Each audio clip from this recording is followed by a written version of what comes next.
Okay, so what we're going to cover in this video is a chi-squared contingency tables example. It is relatively straightforward because it doesn't have some of the little kind of glitches that we sometimes have with kind of if you haven't got enough frequencies or if you've got a two by two, you're using Yates. This is a relatively straightforward example. It's from an OCR paper a few years back. Let's set up the hypothesis first. What we're basically doing is the data here refers to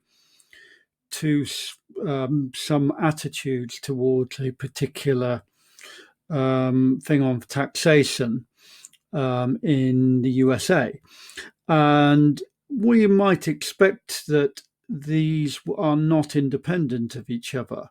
That, for those of you who know your politics, you might not expect a Republican to be less in favour of any form of taxation than perhaps a Democrat or an independent.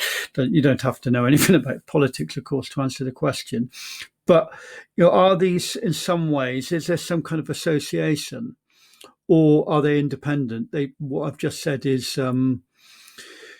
kind of how the thinking that we have to think about when we set up our null hypothesis. Because the target here is mainly for A-level mathematicians in the UK, despite the US context, there's kind of two ways that it's acceptable to form the hypothesis. The word association is used here. So I would say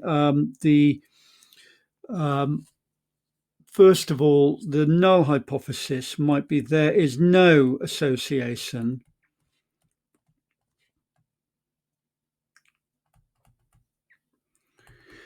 between party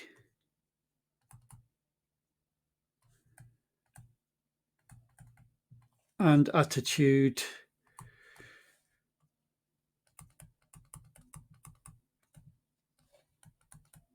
to new form of taxation.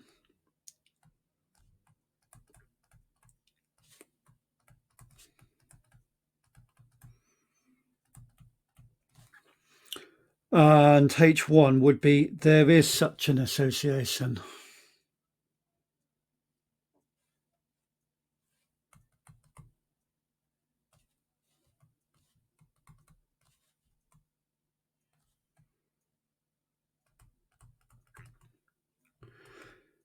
So between, and we could just between party, and we could just phrase it in the same way.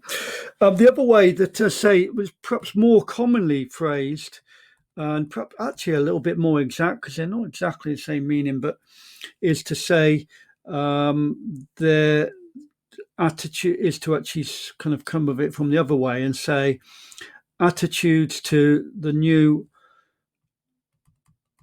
attitudes to the new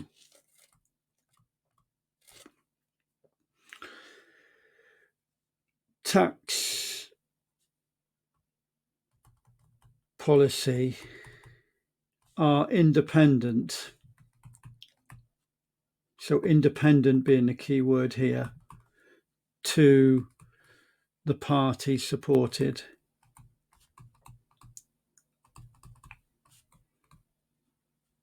And I do see the word independent more often used these days than the word association. But both should be okay. But notice here we've got no association, whereas here we've got the word independent. Okay, they don't say absolutely mean the same thing, but I think for our purposes, it's good. We can regard them as being equivalent statements. And then we could also say here, H1, attitudes to the new party, to the new tax policy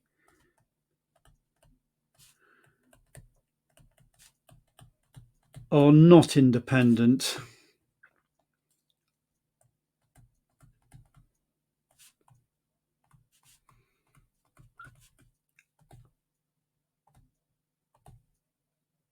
are not independent of party supported.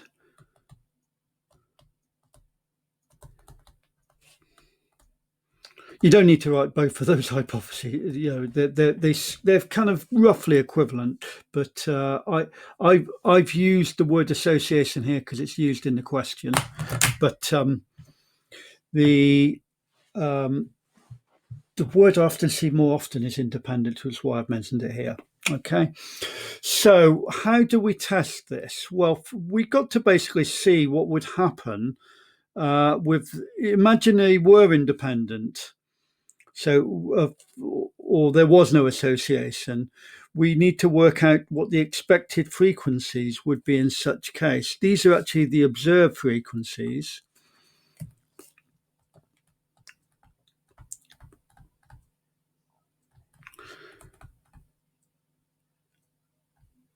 And we need to work out the expected frequencies first.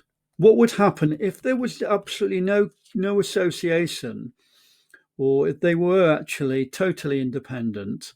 What would be the expected frequencies that we would have from the 200 people that are voted here?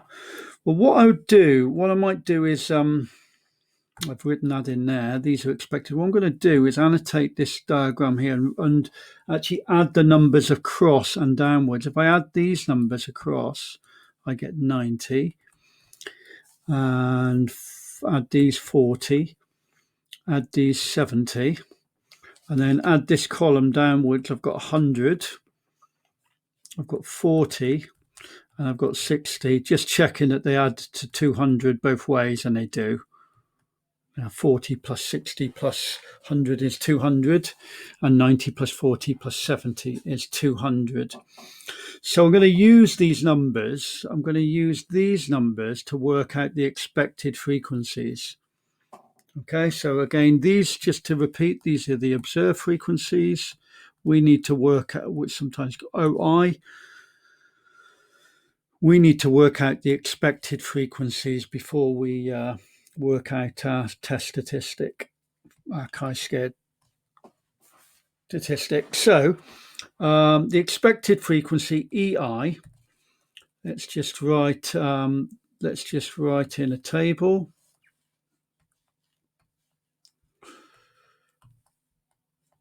Okay, and let's put them. Let's get rid of that one. So let's in it here. Democrat in favour. Notice that this number here is 90. Let's write these again: 90, 40, 70, and the number down here. The numbers down here are 100, 40, 60. Okay, and the total is 200. So if they were independent, obviously the numbers would depend on how many people are in each category. Okay, so we've got 200 in total, times by the fraction from this row, this column, which is 90 over 200, times by the fraction from this row here, which is 100 over 200.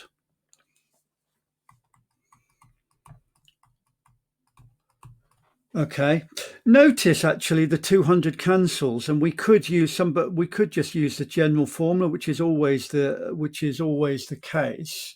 We could just use the general formula,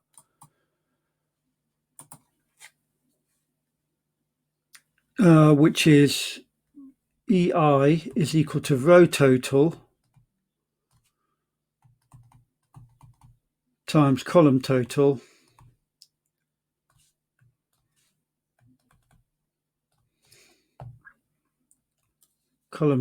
divided by overall total.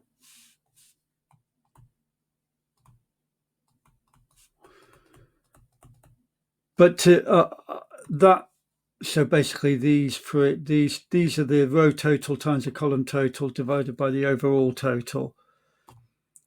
Okay, and then that would be our expected. I personally often go to this first because it's more intuitive. The total times by the ratio from this row times by the ratio from this column.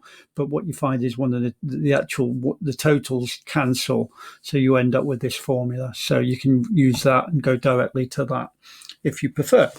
So that number there, 90 times by 100 divided by 200, is 45.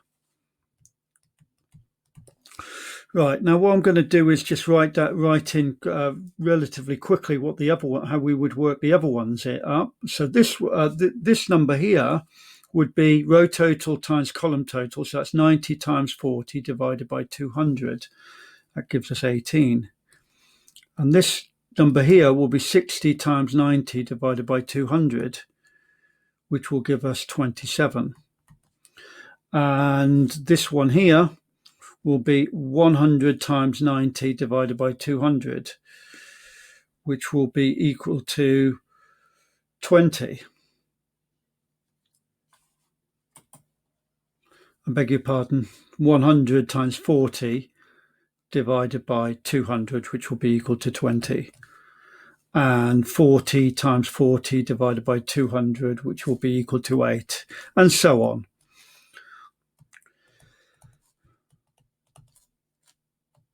Okay, so now we're ready to talk about our chi-squared statistic,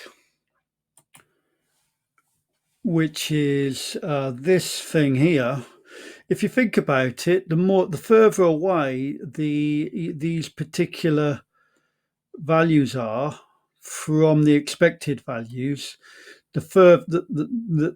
the less likely, I suppose, that they are independent in general. You're never going to get them exactly the same. In fact, we might be deeply suspicious if they were exactly the same or very close.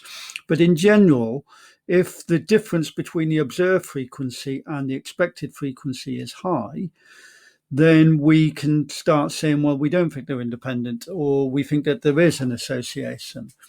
And this is the kind of measure, what's called test statistic, that we're going to compare with the chi-squared value, critical value later. This is what's called our test statistic. And basically we work it out based on comparing these values to these values here and putting into this formula and summing. Okay, I'm going to just tidy up the screen a little bit to make room, because really we need to be seeing both of these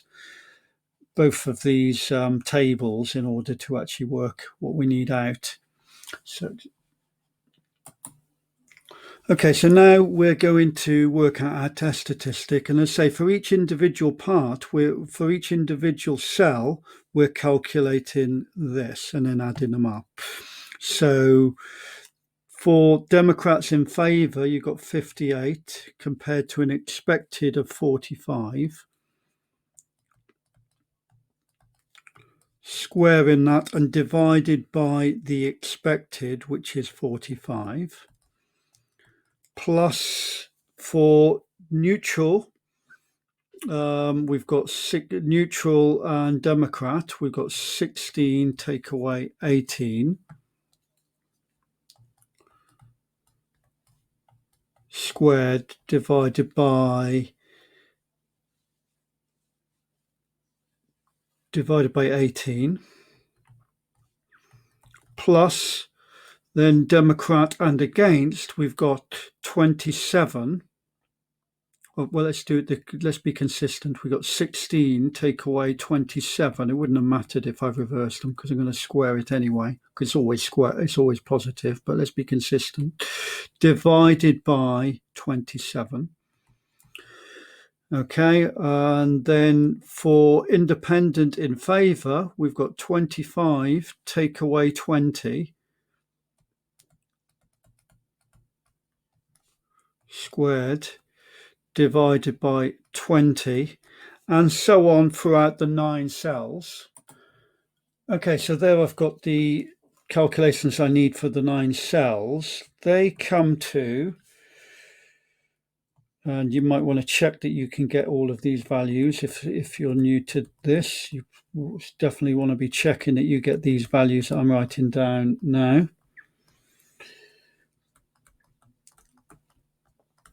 You have to be reasonably accurate. I think I normally go to 4 decimal places or for five significant figures, because they, you can get quite big reading errors. So, well, you certainly have to be accurate with EI anyway, because you can make a big difference if these are out.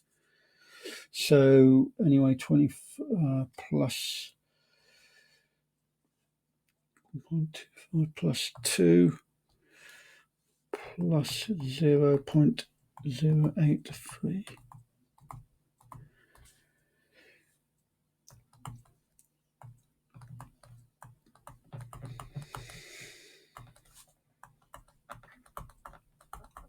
One four three plus 6.8571. Slight inconsistency with the number of decimal places I'm using places. But anyway, the number when you round it comes to 30.48 to 4 significant figures. Okay, 30.48. So now what we need to do is that's our value of x squared, and we then need to compare that with that's our test statistic. We need to compare that with our chi-squared critical value and then draw the appropriate conclusion. So I'll just bring up the tables now. So there's the tables. Now, what we've got to actually look at is this thing called degrees of freedom. We've got to consider that with any chi-squared test. Now, there's the formula for degrees of freedom. It's basically you take one from the row total and you take one from the column total, and you multiply those together. So in this case, the degrees of freedom is equal to 4, because that's 3 take away 1 times 3 take away 1, which is equal to 4. You don't really, on our course, really need to know have a detailed understanding of degrees of freedom, but the basic idea is that imagine you knew that someone was not Democrat or independent, then you actually therefore know that they must be Republican. And likewise, if you knew that someone was in favor, for example, in favor, neither in favor nor neutral, you'd know they were against. So if you know the other two, then the third one's determined. And that's why we're doing 2 times 2 rather than 3 times 3. Okay, and we'll talk more about degrees of freedom when we actually look at goodness of fit as well. But you don't really need to have a detailed understanding of why we do that. So now we need to look at the correct chi-squared value. Now, these values here are basically, if your numbers are actually on the left-hand side of our distribution, our chi-squared distribution is going to look a bit like this.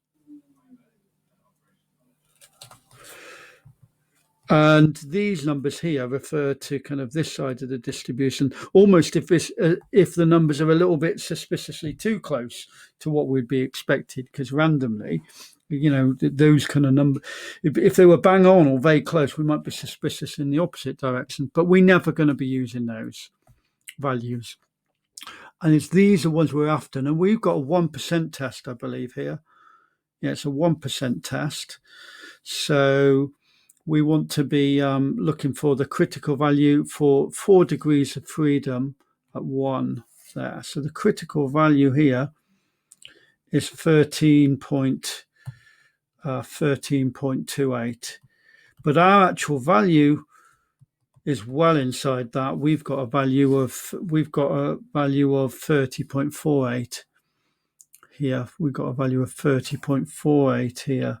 Is our x squared value. Our test statistic is 30.48, which is well inside the critical region. Remember, critical region is the values for which we would reject H naught. So it's well inside there. Let's write that as an inequality as well. So 13.28 or 30.48 is greater than 13.28. Let's write this. 30.28 is our chi-squared value with 4 degrees of freedom at 0.99 is 30.48. So now we draw the appropriate conclusion. we reject H naught.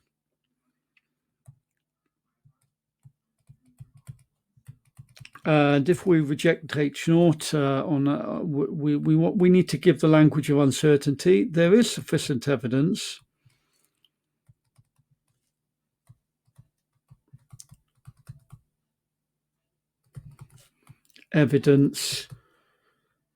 that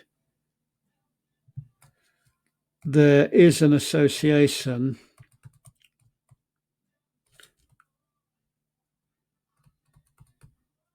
between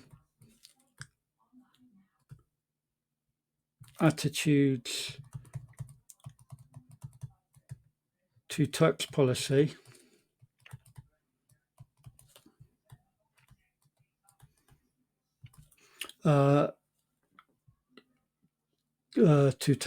to the party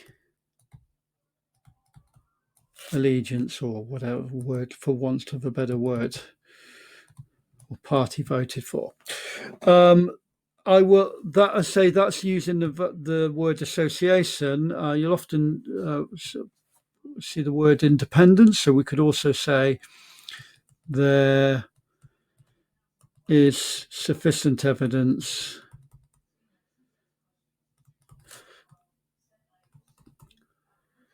that party support is not independent